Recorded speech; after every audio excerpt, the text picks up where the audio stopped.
Bienvenue sur Classique en lecture. La douce bouillie de Jacob et Wilhelm Grimm, lu par Stanley. Une fille, pauvre mais vertueuse et craignant Dieu, vivait seule avec sa vieille mère. Leur misère était devenue si grande qu'elle se voyait sur le point de mourir de faim. Dans cette extrémité, la pauvre fille, toujours confiante en Dieu, sortit de leur misérable cabane et pénétra dans le bois voisin.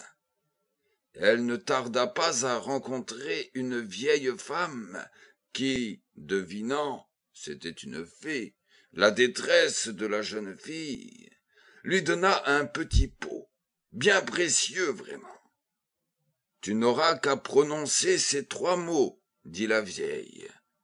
Petit pot cuit. Il se mettra aussitôt à te faire une douce et excellente bouillie de millet. Et quand tu auras dit, petit pot, arrête-toi, il s'arrêtera sur le champ. » La jeune fille s'empressa d'apporter à sa mère ce pot merveilleux. À partir de ce moment, l'indigence et la faim quittèrent leur humble cabane, et elles purent se régaler de bouillie tout à leur aise. Il arriva qu'un jour, la jeune fille dut aller faire une course hors du village. Pendant son absence, la mère eut faim, et se hâta de dire « Petit pot, cuit ». Petit pot ne se le fit pas répéter, et la vieille eut bientôt mangé tout son sou. Alors la bonne femme voulut arrêter le zèle producteur du petit pot. Mais par malheur, elle ignorait les mots qu'il fallait prononcer pour cela.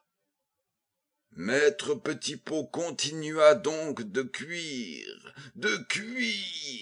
toujours plus et plus fort, si bien que la bouillie ne tarda plus à déborder du vase, puis à remplir la cuisine, puis à inonder la maison, puis la maison d'à côté, puis une autre, puis encore une autre, puis enfin toute la rue.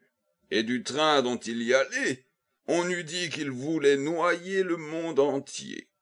Cela devenait d'autant plus effrayant que personne ne savait comment s'y prendre pour arrêter ce déluge. Heureusement qu'à la fin, comme il ne restait plus dans tout le village qu'une seule maison qui ne fût pas devenue la proie de la bouillie, la jeune fille revint et s'écria « Petit pot, arrête-toi » Et aussitôt, Petit pot s'arrêta.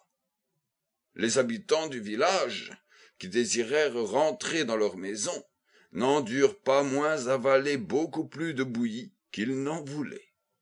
Ce conte prouve qu'on fait toujours mal ce qu'on ne sait qu'à demi. Merci d'avoir écouté La douce bouillie sur Classique en lecture. Si cette vidéo vous a plu, vous pouvez la partager. N'hésitez pas à liker, vous abonner et activer la cloche des notifications pour être prévenu lorsque je sors une nouvelle vidéo de lecture. À très vite sur Classique en lecture.